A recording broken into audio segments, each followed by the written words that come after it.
करीम।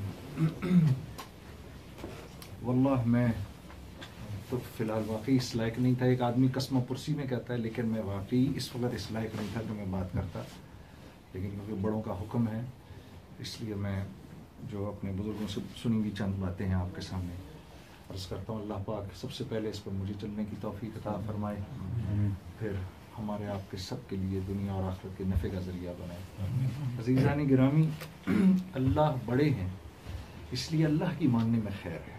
ठीक है, अल्लाह ने इंसान को पैदा फरमाया, अपने हाथों से पैदा फरमाया और फरिश्तों से सजदा करा दिया। तो अल्लाह के यहाँ इंसान की बड़ी कीमत है। ये इस दुनिया के लिए पैदा ही नहीं किया गया। हम आखिरत की मखलूक हैं। इस दुनिया में अल्लाह ने हमें अपना खलीफा बनाकर भेजा, आखिरत में अल्लाह ने हमारे साथ हमनशीनी करनी है। अल्लाह ने हमें अपने मेहमान खाने में रखना है। अभी मौलाना ने कुरान की वो आयतें पढ़ी, हाँ, तो किस कदर मोहब्बत से भरी हुई बातें हैं उसके अंदर के जिसने दुनिया में ये अल्लाह को रब जाना और रब माना। मौलाना सईद अहमद खान साहब की बात मुझे याद आती है कि मौलाना फरमा रहे थे कि जिसने दुनिया में अल्लाह को रब कहा, रब फरमाया, उसके लिए इतने वादे हैं कि फरिश्ते मौत पर कहेंगे कि भाई अल्लाह तखाफू वला तहज़नू। हाँ, तो जब वमन अहसनु क़ौलन मिम्मन दआ इलल्लाह की बारी आई तो मौलाना ने कहा इसकी तो फिर बात ही कुछ और है। हाँ, ये तो फिर दाई की बात है। ठीक है, और फिर इसके आगे भी जो हजरत ने पढ़ा तो दाई का भी एक मकाम फिर अल्लाह ने बनाया। वो क्या कि जब उसके साथ थोड़ी सी ऊंच नीच हो जाए, कोई उसको कुछ सुना दे, तो अल्लाह पाक ने, क्योंकि वो अल्लाह का सफ़ीर है, तो अल्लाह अपने सफ़ीर को जो हिदायत देती है ना, हुकूमत हिदायत देती है अपने सफ़ीर को, तो अल्लाह पाक अपने सफ़ीर को हिदायत दे रहे हैं, इदफ़ा बिल्लती हिया अहसन, माफ़ कर देना उसको, वो तुम्हें सुनाएगा। जब तुम मेरी तारीफ़ें करोगे ना उसके सामने, जब मेरी बात करोगे तो वो तुम्हें सुनाएगा उल्टी सीधी। हमारे नबी सादिक़ और अमीन थे, फिर देखो उन्होंने क्या क्या लोगों ने कहा उनको, तो वो सुनाएगा। तो इदफ़ा बिल्लती हिया अहसन फ़इज़ल्लज़ी बैनक व बैनहु अदावतुन कअन्नहु वलियुन हमीम। अगर तुमने उसके साथ अच्छा सलूक किया तो कल हम उसको तुम्हारा ऐसा दोस्त बना देंगे कि बस उसकी मिसाल ही नहीं मिलेगी। और फिर ये कि वमा युलक्काहा इल्लल्लज़ीना सबरू, ये तो वही कर सकता है जो उस वक़्त ज़ुबान पे ताले लगा ले, हाँ, सुन के कड़वी कुसैली बर्दाश्त कर ले। हाँ, वमा युलक्काहा इल्ला ज़ू हज़्ज़िन अज़ीम। बल्कि मौलाना तर्जुमी साहब फरमा रहे थे कि अल्लाह पाक इस यहाँ पर यूँ फरमा रहे हैं कि नहीं नहीं, ये तो वो करेगा जिस पर हमारा ख़ास फजल होगा। हाँ, तो हम इस दुनिया में अल्लाह के खलीफा हैं। मुसलमान तो पैदा ही नहीं किया गया किसी और मकसद से, वो तो पैदा ही इस दुनिया के अंदर अल्लाह का सफ़ीर बनने के लिए किया गया। हम इस दुनिया में अल्लाह के सफ़ीर हैं, हमें पैदा करने की और कोई वजह ही नहीं है सारी इस, वरना तो अंबिया भेजे जाते, वरना तो हम कहें नाउज़ुबिल्लाह मिन ज़ालिक के अल्लाह पाक कैसा जुल्म कर रहे हैं, बनी इसराइल पे एक के बाद एक भेजा, मुसलमानों पर भेज ही नहीं रहे। हाँ, तो मौलवी यूसुफ साहब फरमा रहे थे, उनका मैं उनके बयान में मैंने सुना, फरमा रहे थे कि इस उम्मत का हर फर्द नबियों वाला काम कर सकता है। और फरमा रहे थे कि मैं ऐसे ही नहीं कह रहा कि देखो अल्लाह ने सैयदना उमर से फरमाया, रसूलुल्लाह सल्लल्लाहु अलैहि वसल्लम ने सैयदना उमर से फरमाया, उमर मेरे बाद नबी कोई नहीं होता तो तुम होते। फिर फरमाया ना उनके ख़ानदान को देखकर ये बात फरमाई, ना उनके माल को देखकर ये बात फरमाई, ना उनके हसब नसब को देखकर ये बात फरमाई, बल्कि उनके अंदर की कुड़न को देखकर ये बात फरमाई। हाँ, कि अगर नबी तो कोई होना नहीं था, होते तो तुम होते। यानी इस उम्मत का हर फर्द ये काम कर सकता है, लोगों को अल्लाह की तरफ बुलाना। 7-8 साल के बच्चे को खड़ा करो, वो आपके सामने तारीफ शुरू कर देगा अल्लाह की। अल्लाह ने ज़मीन बनाई, आसमान बनाया, अल्लाह ने इंसान बनाए, अल्लाह ने ये बनाया, अल्लाह ने ये बनाया, वो शुरू कर देगा। और अल्लाह ने इस उम्मत में दावत की बसीरत भी रखी है। हाँ, ये दावत देने की बसीरत भी है इस उम्मत के अंदर। इसको हम कहते हैं ना हिकमत बसीरत। आप वो देखो ना, वो एक सहाबी गलत वुजू कर रहे थे और सैयद और हसनैन रिजवानुल्लाह अलैहिम अजमईन ने देख लिया। दोनों भाइयों ने, क्या उम्र थी, एक की 8 एक की 10, और देखा कि नाना के साथी इतने जलीलुल कदर सहाबी और नाना के साथी वो गलत वजू कर रहे हैं। तो अब समझाने का अंदाज कितना खूबसूरत था। कि हजरत वो भाई कह रहा है वजू ऐसे होता है, मैं कह रहा हूँ वजू ऐसे, जरा देखें आप कौन हम में से सही कर रहा है। हाँ? ठीक है ना। तो 8 साल के बच्चे की दावत का अंदाज देखें आप, ठीक है, हिकमत, बसीरत, ये उम्मत, ये क्वालिटीज हमारे अंदर पहले से मौजूद है। अल्लाह रब्बुल इज्जत ने ये सिफात देकर भेजा है। तभी तो पिछले अंबिया से ये बात फरमाई कि उनको तो ऐसे वो नवाफिल दूंगा जो तुम्हें दिए हैं, कि वो नवाफिल पढ़ के जब दुआ करेंगे तो मैं उनकी दुआओं को कबूल करूंगा। ये कोई छोटी बात है। पिछली उम्मतें तो अपने नबी की बात मना करती थी, बात आगे चलाया थोड़ी करती थी। ठीक है, हमें तो बात चलाने के लिए हमें पैदा फरमाया। और जैसे मैंने अर्ज की कि हम दुनिया की मखलूक नहीं है, हम जन्नत की मखलूक है। यही वजह है कि अल्लाह के नबी का एक इरशाद है ना कि बनी आदम को, आदम के बेटे को 2 वादियां भी अगर सोने की दी जाएं तो वो कहता है कि मुझे तीसरी चाहिए। क्यों? क्योंकि ये हम हैं वहां की मखलूक। मैं अमेरिका में सफर कर रहा था तो वो एक अमेरिकन ने मुझसे कहा कि दोस्त था मेरा, मुझसे कहता है आओ मैं तुम्हें डिज्नीलैंड ले जाऊं। मैंने कहा क्या करने के लिए? और ना देखे ना क्या है। मैंने कहा यार तुझे पता है वो है क्या? मैंने कहा नहीं क्या। कहता नहीं बताओ क्या है। ना पाकिस्तानी दोस्त। मैंने कहा देखो जन्नत में उनका भी जाने को दिल करता है, जन्नत में इनका भी जाने को दिल करता है, क्योंकि जन्नत की मखलूक है। तो अपनी सोच के मुताबिक इन्होंने एक जन्नत बनाई है। हाँ, और उसमें जाते हैं थोड़ी देर के लिए खुश होने के लिए। अपनी अंदर की भूख तो पूरी करनी है ना। अंबिया से क्यों हम इतनी मोहब्बत करते हैं, नबी करीम सल्लल्लाहु अलैहि वसल्लम क्यों इतना प्यार करते हैं? कि उन्होंने हमें कहा, उन्होंने बताया कि जन्नत में जाने का रास्ता क्या है। हाँ, और दुनिया की इतनी बेरगबती हमारे दिल में डाली, इतनी बेरगबती हमारे दिल में डाली कि हमने कहना शुरू कर दिया अल्लाहुम्मा ला आइशा इल्ला आइशुल आखिरा। हमने कहना शुरू कर दिया। सहाबा तो कहा करते थे या रसूलल्लाह दुनिया का ऐश तो कोई ऐश ही नहीं है, असल ऐश तो है ही आखिरत का। हाँ, इतनी आखिरत बोली, इतनी आखिरत बोली कि हमें अल्लाह हज़रत अली करमल्लाहु वजहू क्या फरमा रहे हैं, मेरे सामने अगर जन्नत और दोज़ख ला के रख दी जाए तो उस रब की कसम जिसने अली को पैदा किया, मेरे ईमान में ना इतना सा इजाफा होगा ना कमी होगी। इतनी आखिरत बोली, इतनी आखिरत बोली, जन्नत का रास्ता दिखा दिया। इसलिए हम अल्लाह के नबी सल्लल्लाहु अलैहि वसल्लम के इतने बड़े आशिक हैं कि उन्होंने जहां से हम निकाले गए थे हमें हमारे घर का रास्ता बता दिया। हाँ, इस दुनिया की खुशी भी वक्ती है मेरे दोस्तों, यहाँ का तो गम भी वक्ती है। मौलवी यूसुफ साहब के बोल हैं, यहाँ की खुशी भी वक्ती, गम भी वक्ती, यहाँ की जवानी भी थोड़ी देर की।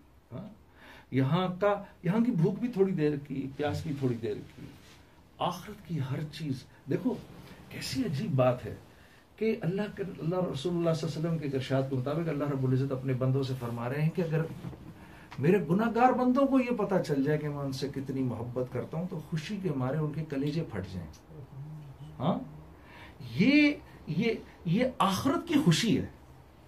ये क्या खुशी होगी? ये असल खुशी है। और आखिरत का गम क्या है? या लैतहा कानतिल कादिया। जिसको जो आखिरत में अपने अजाब को देखेगा, दुनिया में जो चीज इस वक्त हम जिससे सबसे ज्यादा डरते हैं वो उसकी तमन्ना करेगा। वो कहेगा काश मैं मार ही दिया जाता, काश मुझे फिर मौत आ जाती। जिस मौत से हम भाग रहे हैं, आखिरत का अजाब और आखिरत के खसारे वो इतने मुकम्मल हैं और इतने खौफनाक हैं कि जिसको दिए जाएंगे वो तमन्ना करेगा काश के मुझे मौत आ जाए इस वक्त, काश के मैं जिंदा ही ना किया जाता। हाँ? मुझे तो मालूम ही नहीं था कि मेरा हिसाब किताब होगा। मा अगना अन्नी मालिया, ये मालदार कहेगा मेरा माल किधर है। हलक अन्नी सुल्तानिया, मेरी बादशाहत कहाँ गई इस वक्त? मैं तो बादशाह था। ये मैं थोड़ी कहूंगा ये बात, ये तो बादशाह कहेगा ना। जिसने बादशाहत देखी होगी वो कहेगा ना मेरी बादशाहत किधर है इस वक्त। यानी ये बादशाहत भी थोड़ी देर की, ये खुशी भी थोड़ी देर की, ये शोहरत भी थोड़ी देर की। और अल्लाह क्योंकि करीम है, उन्होंने हमें पैदा फरमाया है, हमारी फितरत को जानते हैं, तो अल्लाह ने दुनिया में भी कामयाबी के लिए और आखिरत में भी कामयाबी के लिए हमें दीन दे दिया। मैं एक साथी के साथ सफर किया करता था, 4 माह में मेरे साथ सफर किया करता था। उसकी बात एक मुझे नहीं भूलती। वो अक्सर चलते चलते ऐसे ही बात किया करता था, हाय यार मैं ये सोचता हूँ जो अल्लाह को नहीं जानता वो इस दुनिया में जिंदगी कैसे गुजारता होगा। ये जुमले वो अक्सर हर वक्त ये एक जुमला बोला करता था। वो चलते चलते, यार शुक्र है यार थोड़ा सा तो अल्लाह को जानते हैं। जो अल्लाह को नहीं जानता वो जब वो परेशान होता होगा वो क्या करता होगा, जब उस पर कोई गम आता होगा वो क्या करता होगा, जब उसको डिप्रेशन आती होगी वो क्या करता होगा। सोचो अभी, सोचो नमाज ही ना होती हमारे पास, हम क्या करते, परेशानी में हम क्या करते। ऐसी बार भरी हुई है मखलूक जो परेशानी के वक्त, जो खुशी के वक्त भी अल्लाह को, यानी खुशी का भी मजा तभी है जब अल्लाह याद आए। हाँ, खुशी का भी मजा तभी होता है जब आपका बच्चा नहीं पैदा होता। हाँ? माशाल्लाह माशाल्लाह जी। मजा किस बात का है, उसके कान में अजान देने का। मेरी गोद में हो तो मैं उसके कान में अजान दूं, इसका मुझे मजा है। अब इसने तो रहना है। हाँ? और वो बड़ा होकर जब कहता है, जब वो अल्लाह का नाम लेता है, तो खुद अल्लाह का नाम लेने में वो मजा नहीं आता जो उसके मुंह से सुनने में आता है। हाँ? जब वो 50 दफा तो कहते हैं जी मेरा बच्चा कुरान का हाफिज बन गया, नहीं कहते? हर बंदा बताता फिरता है जी मेरा बेटा जी कुरान का हाफिज है, मेरा बेटा कुरान का हाफिज है। यानी उधर भी मजा जो है वो अल्लाह ही की निस्बत से। तो जो नहीं जानता होगा अल्लाह को, वो क्या जिंदगी गुजारता होगा बेचारा। रहम खाने के लायक है। उसको तो पता ही नहीं मेरी मुश्किल कैसे हल होगी। वो तो ये कहता होगा अगर मैं यूं करता यूं करता यूं करता यूं करता और यूं करता ना तो ये मसला ना खड़ा होता। हाँ? और हम क्या करते हैं यार, बस यकीन है इसमें को अल्लाह की बेहतरी होगी यार, चलो यार नमाज पढ़ के अल्लाह से, या अल्लाह कहीं मामला हो गया ऐसे खराब को। अल्लाह पाक हज़रत मौलाना ज़करिया साहब रहमतुल्लाह की कब्र को नूर से भरे। मुझे याद है पहली दफ़ा मैंने जब फ़ज़ाइल अमाल खोली तो उसमें मैंने एक चीज़ पढ़ी। मैं जब मौका मिलता है साथियों से कह देता हूँ, और मैंने उस बात के बड़े नफ़े देखे हैं, यकीन करिए कि ए बनी आदम, सुबह के वक़्त 4 रकात नमाज पढ़ने से सुस्ती ना कर, मैं तेरे सारे दिन के कामों में तेरे लिए पूरा पड़ जाऊंगा, सारे तेरे दिन के काम कर दूंगा।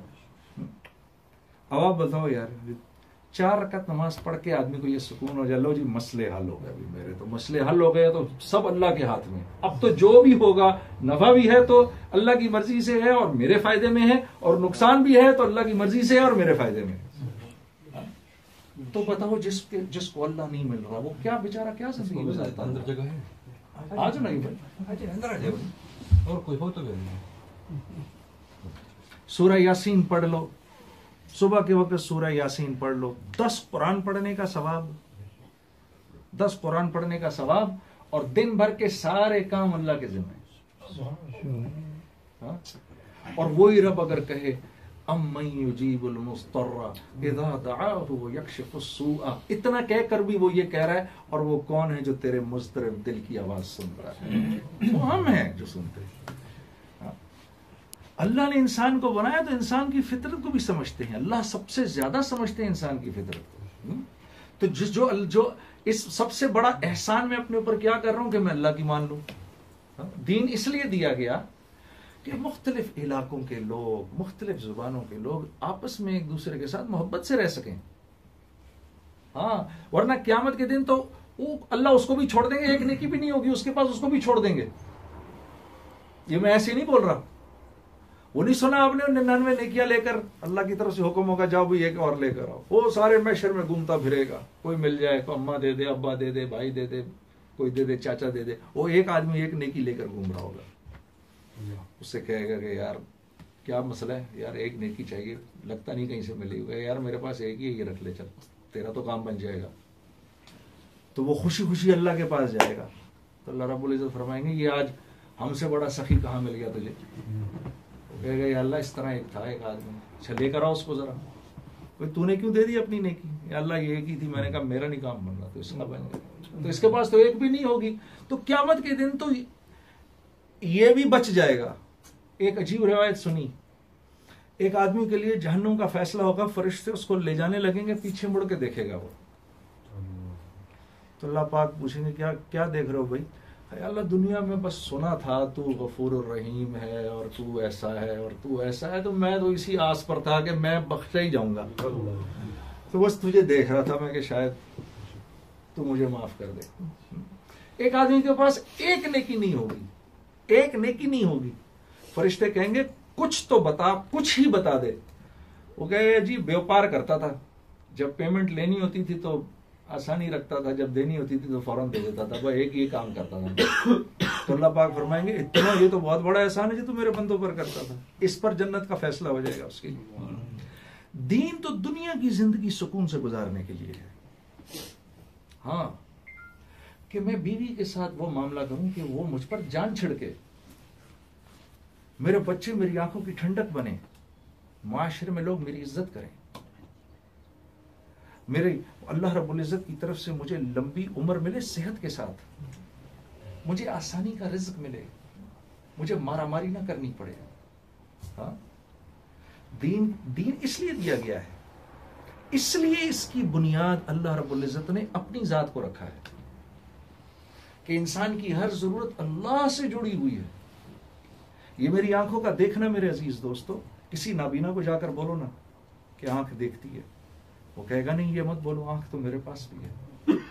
ये आंख नहीं देखती, इसमें अल्लाह का अमर है जो तेरे लिए तो है कि तू देख सके, मेरे लिए है मैं नहीं देख सकता। जो बोल नहीं सकता उसको जाकर बोलो, जुबान बोलती है, वो कहेगा नहीं ये मेरे पास भी है। जुबान नहीं बोलती, इसमें अल्लाह का अमर है, तेरे लिए बोलने की इजाजत है, मेरे लिए नहीं है। जो सुन नहीं सकता उसके पास जाओ, कान सुनते हैं, वो कहेगा मत मत ये कुफरिया जुमला बोल, ये मेरे पास भी है, मेरे लिए हुक्म नहीं है, तेरे लिए हुक्म है। पागल को बोलो दिमाग सोचता है, वो तुम्हें अपने से बड़ा पागल समझेगा, कहेगा नहीं दिमाग नहीं सोचता, ये तो मेरे पास भी है। हाँ। इसी तरह मेरे दोस्तों हर अमर जो है व इलल्लाहि तुरजउल उमूर, आपकी जेब में रखे हुए पाउंड ये आपकी जेब में है लेकिन जुड़े हुए अल्लाह से हैं। ये अल्लाह की मर्जी से ये आपको नफा देंगे या नुकसान देंगे। या आपकी जेब में दवाई जो है ये अल्लाह की मर्जी से आपको नफा देगी, अल्लाह की मर्जी से आपको नुकसान देगी। इसी तरह ये रूह ये जो अंदर अब गई हुई है ये भी अल्लाह का अमर है जिसकी वजह से मैं और आप जिंदा हैं और कब्रों में जो है वो जिंदा नहीं है मेरे दोस्तों। हाँ हाँ, वो जितना बड़ा खालिक है उतना ही बड़ा मालिक भी है, उसकी कुदरत बड़ी सख्त है। वो हमारे नबी सल्लल्लाहु अलैहि वसल्लम से फरमा रहे हैं, इनसे पूछो कुफ्फार से इस जमीन और आसमान को किसने बनाया, ये कहेंगे अल्लाह ने बनाया, ला यक़ूलुन्न अल्लाह, ये कहेंगे अल्लाह ने बनाया, लेकिन ये नहीं मानते कि इनकी जिंदगियों को भी मैं चला रहा हूं। यहां जाकर हम कमजोर पड़ जाते हैं मेरे दोस्तों। एक वाकया मैंने पिछली बार सुनाया था, ये मेरी अपनी जिंदगी से के साथ हुआ वाकया। मैं इस कुछ दोस्तों ने कहा था हमें दोबारा सुना तो बता दीजिएगा। मुझे याद है हम 4 माह लगा रहे थे, 4 माह मेरे लग रहे थे, और ये पहाड़ों पे बटग्राम की पहाड़ों पर सफर था मेरा। तो मैं ऐसे सड़क के ऊपर गश्त कर रहा था एक साथी के साथ, वहाँ का साथी है हमारा, वो कराची का मेरा साथी था। हम दोनों ऐसे गश्त कर रहे, तो मैंने ऊपर देखा सामने एक आदमी अमरूद बेच रहा है, ऐसे करके उसकी वो जूट की उसकी ऐसी वो टोकरी है, ठीक है, उसके ऊपर रखे हुए हैं, वो अमरूद बेच रहा था। ऐसे जाते जाते उसने मुझे देखा, मैंने उसको देखा, तो मैंने साथी से कहा यार चल चलते चलते एक आध अमरूद ही खा लेते हैं। तो उसके पास गए तो उसने कहा जी आप लोगों को मैंने पहले, तो कहाँ से हैं आप लोग? जी हम जमात, अरे जमात में हैं, माशाल्लाह माशाल्लाह, क्या करते हैं आप लोग जमात में? हमने कहा जी बस इस तरह हम निकलते हैं, लोगों को अल्लाह की तरफ बुलाते हैं। अच्छा तो क्या होता है उसमें? फिर मैंने उसको कहा यार अब इस बुजुर्ग को इस उम्र में इसको मैं दावत देता हूँ, इसको तो इसका लगता है वक्त भी नहीं लगा हुआ। तो मैंने धड़ाधड़ उसको दावत देनी शुरू कर दी, साथी ने भी दावत देनी शुरू कर दी। उसने कहा आपने कितनी प्यारी प्यारी बातें की हैं, कुछ और बताएं मुझे। हम उसको कुछ और बताते रहे। फिर उसने अमरूद काट काट के मुझे खिलाया कि देखो यार मैं और तो कुछ नहीं कर सकता, आपको ये अमरूद खिलाता हूं, मेरे पास लाल अमरूद है, ये खाओ आप, और एक बात मेरी याद रखना। तो मुझसे पूछने लगा आप क्या करते थे? मैंने कहा जी मैं तो उससे गाने वाने गाता था किसी ज़माने में। तो अब क्या कर रहे हैं? मैंने कहा जी अब तो कुछ नहीं कर रहा, बस आपको रोज़गार ढूंढूंगा। तो मुझे कहने लगा देखो ये अमरूद बेचता हूँ मैं, तो ये अमरूद जो है ना इसकी तारीफ करता हूँ मैं सारा दिन, इस पर अल्लाह मुझे रिस्क दे रहा है। सोचो अगर मैं उसकी तारीफ करूंगा तो मुझे रिस्क नहीं देगा, तो तुम इसकी तारीफ करना है। उसके जुमले मुझे आज तक याद हैं इस बाबा के। उस दिन शब जुमा था, जब हम बाद में जाके मरकज पहुंचे तो पता चला कि वो बड़ग्राम के अमीर थे, खुदा के बंदे, और मुझसे कह रहे मुझे दावत दो। तो उनका ही बयान था उधर। तो मैं ये सोच रहा था कि ये इस्लाम ही है, ये दीन इस्लाम ही है, ये अल्लाह से और उसके रसूल से निस्बत ही है कि अमरूद वाला जो है वो आज मिंबर पर बैठा हुआ है और बड़े बड़े उलमा उसको बैठ कर नीचे सुन रहे हैं। ये मोहम्मद सल्लल्लाहु अलैहि वसल्लम से निस्बत ही तो है। तो अजीज दोस्तों, अपनी हैसियत को पहचानो, हाँ अपनी कीमत तो पहचानो। हमने अपनी कीमत इतनी घटिया लगाई, हमने अपने आप को इतना, हमने यानी यकीन करो अल्लाह के वादे सच्चे हैं, अल्लाह के वादे सच्चे हैं, हमारे यकीन कमजोर है। यकीन करो, तिजारत से, माल से और हुकूमत से के मिलने पर कोई वादा नहीं है। नमाज पर वादा है, सच बोलने पर वादा है, हलाल रिज़्क कमाने पर वादा है, आंखों की हिफाजत पर वादा है, कान की हिफाजत पर वादा है, जुबान की हिफाजत पर वादा है। पक्की बात है, पक्की बात है। सदका देने पर वादा है, पक्की बात है। अल्लाह के नबी ने कसम थोड़ी चीजों पर खाई है, सदके देने पर तो कसम उठा ली कि जो सदका देगा उसका माल बढ़ेगा। पक्की बात है, ला इलाहा इल्लल्लाह। अब यहां मैं देख रहा हूं कि ये माल है, यहां मैं देख रहा हूं वादा है। ये दो रास्ते हैं दुनिया के, एक अंबिया का रास्ता है और एक मखलूक का रास्ता है। मखलूक के रास्ते में शुरू के अंदर आसानी है, बाद में परेशानी है। हाँ? नबी के रास्ते में शुरू में थोड़ी सी हुज्जत है, फिर राहत ही राहत है। देखो ना, मेरे पास ये पूरी बोरी है, वली यूसुफ साहब की बात मेरे जहन में आ रही है। देखो पूरी बोरी है, फरमाते हैं पूरी बोरी है अनाज की, भूख लग रही है। कई दो रास्ते हैं, एक तो अभी खा लूं इसको, तो 3-4 दिन के बाद परेशानी शुरू है, फिर पता नहीं क्या होगा। और का दूसरा रास्ता क्या है कि थोड़ी सी परेशानी अभी उठा लूं, इसको खेत में जाके लगा दूं और इसको लगा दूं, 6 महीने तकलीफ उठा लूं, 6 महीने तकलीफ उठा लूं।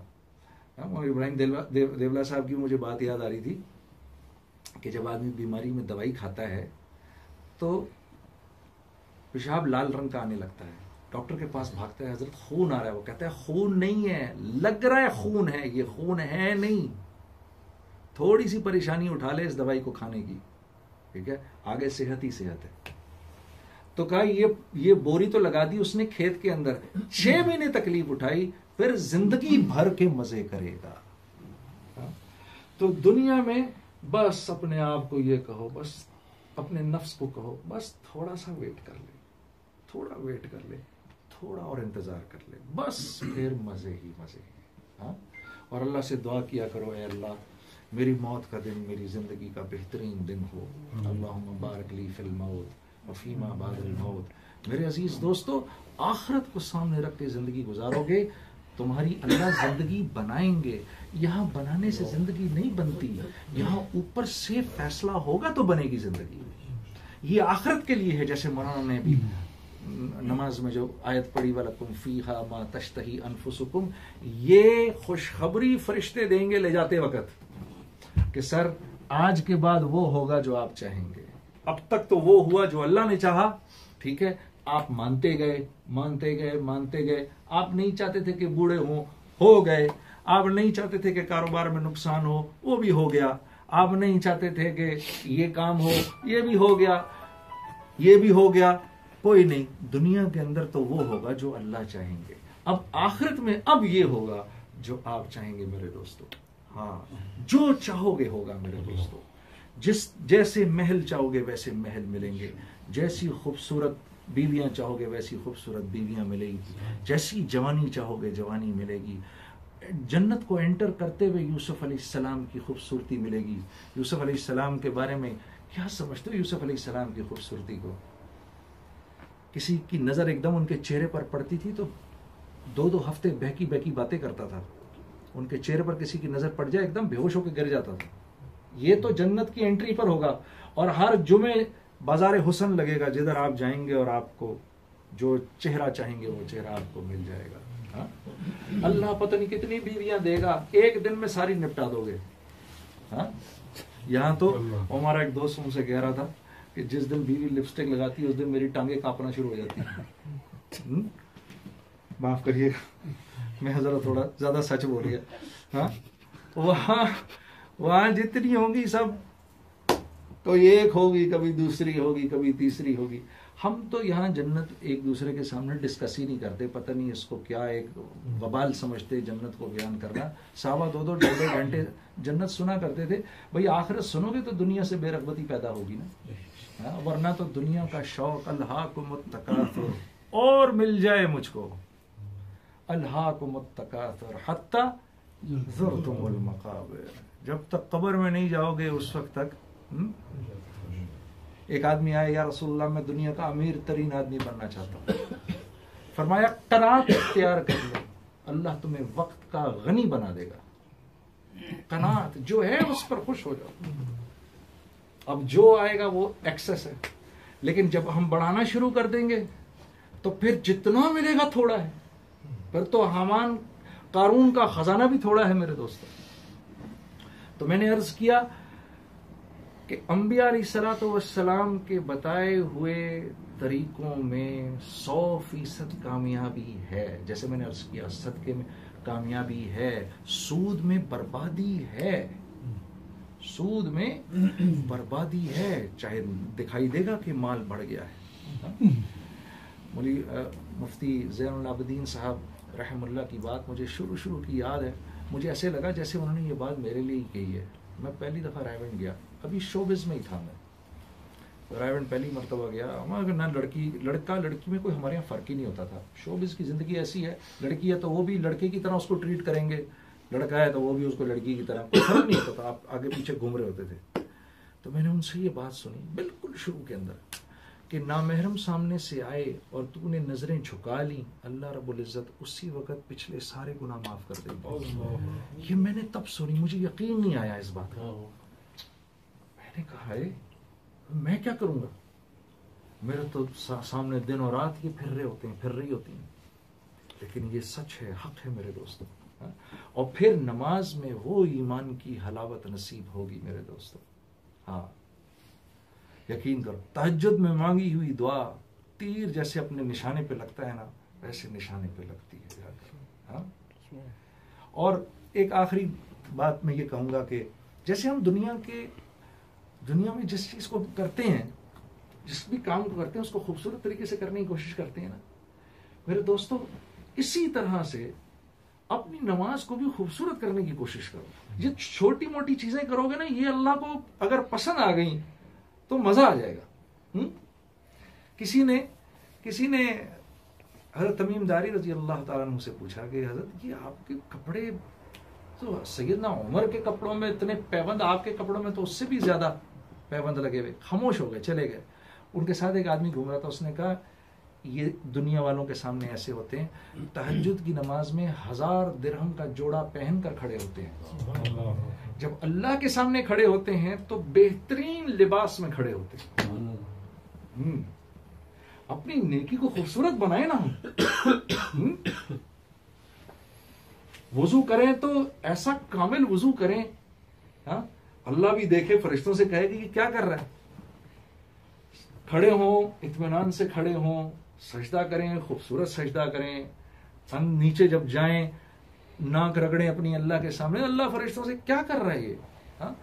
ताकि फिर हम सारे आलम के लिए फैसले करा सकें मेरे दोस्तों। सर से ना उतारें इसको। कभी हमने दुकान के काम को सर से उतारा है?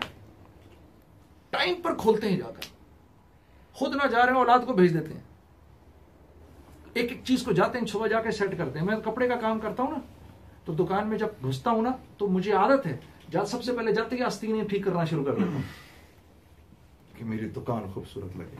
कस्टमर आता है, ऐसी खूबसूरती से उसको बेचता हूं कि बस इस पर कोई वादा नहीं कामयाबी का कि तेरी जिंदगी बन जाएगी अगर तूने कस्टमर को कपड़े अच्छे भेज दिए। हाँ, ये वादा जरूर है कि कस्टमर को खुश करके भेजा तो हम खुश हो जाएंगे। ये है। हाँ? एक दुकान पर मैं गया उधर, और मुझे को पता नहीं, वो आदमी पता नहीं को समझा, मेरे को बहुत बड़ा बुजुर्ग मुझसे कहने लगा, जुनैद भाई जरा दुआ फरमाइए, फिर मेरे को बरकत हो। मैंने कहा दुआ नहीं, मैं कसम उठाता हूँ तुम्हें और दुकान में बरकत होगी। तो वो कहने लगा जी क्या मतलब? मैंने कहा यार एक छोटा सा काम करना पड़ेगा, ये जो बिल्ला लगा हुआ है ना, खरीदा हुआ माल वापस नहीं लिया जाएगा, ये उतार दो, ये उतार दो। कहता है ये तो नहीं हो सकता। मैंने कहा फिर वो भी नहीं हो सकता। आप इनकी गैरों की दुकानों पर जाएं, पीछे लिखा होता है रिफंड, कि परेशान ना हो यार, खरीद ले, नहीं पसंद आएगा वापस कर देना। हाँ?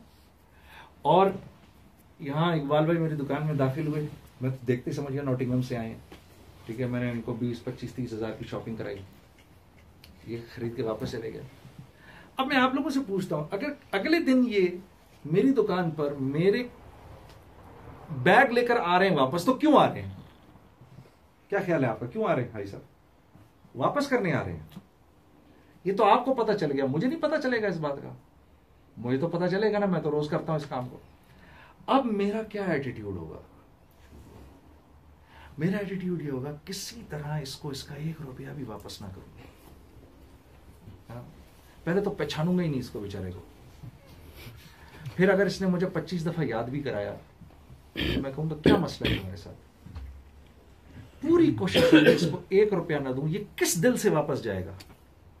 टूटे हुए दिल से जाएगा ना।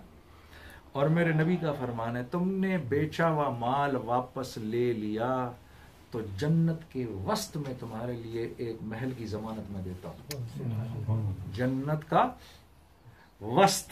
ये आप लोग तो कहीं बाहर से हैं, जरा सेंट्रल लंदन गाड़ी तो लेके जाएं अपनी आप। 12 पाउंड तो अंदर घुसने के देने आपने। और सेंट्रल लंदन में अगर आपको अपार्टमेंट मिल जाए, और वो तो महल की बात कर रहे हैं अल्लाह के नबी,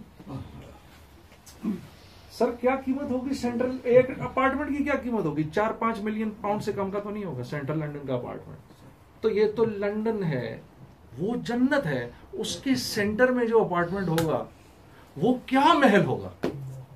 हाँ? तो ये पक्का वादा है। अब बरकत होगी माल के अंदर, लेकिन यहां तो जेब से पैसे जा रहे हैं, क्या करूं?